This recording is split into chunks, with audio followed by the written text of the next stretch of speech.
ماوەی چەند ڕۆژێکە نرخی ماسی لە بازاڕەکانی هەرێمی کوردستاندا بەرزبوونەوەی بەرچاوی بەخۆیەوە بینیوە. لە ئێستادا نرخی 1 کیلۆ ماسی نزیکەی 10,000 دینارە. بەپی بەدواداچوونەکانی پەیام هۆکارەکەی بەرزبوونەوە نرخی عەلەف و هاوردەنەکردنی ماسی لە دەرەوی کوردستان و قەدەغەکردنی ڕاوماسیە.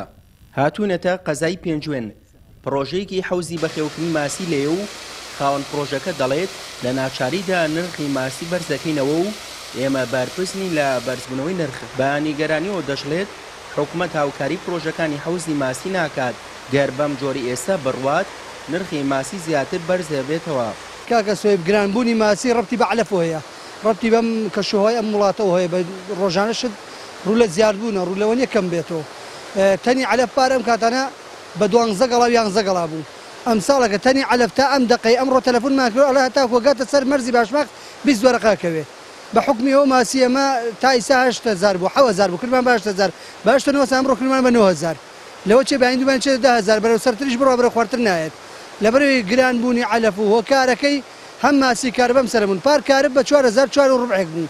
ئەم ساڵێک کارب بە 8,8 نیوە. ماسی فرۆشێکیش دەڵێت بەهۆی زیادبوونی نرخی ماسیەوە بە ڕێژەیەکی بەرچاو خواستیکردنی ماسی دابەزیوە و کاریگەریەکی زۆری لەسەر بازاڕی ماسی فرۆشان داناوە. یەک حکوومەتی هەرێمی کوردستان ماسی قەدەغی کردووە لە ئێرانەوە نایەڵێ کۆمپانیاکان ماسی بێنێتە ناوخۆ. دووەمیانەوە بۆنەی ماسی بەحر مەنع کراوە لەم کاتە. سێمیشان عەلەف گران بووە. وەڵایی پارەکە ئەم وەختە مشتری وا بووە ڕۆژی 300 کیلۆم بۆ بردووە، بەڵام لەم کاتە 30-40 کیلۆ فرۆشی. پارەکە ئەم وەختە 3 کیلۆ ماسی بە 10,000 بوو، ئێستا کیلۆی بە 8,8 نیوە. ئیترەوە بۆنەیەوە داخوازی خەڵک لەسەر ماسی کەم بووەتەوە.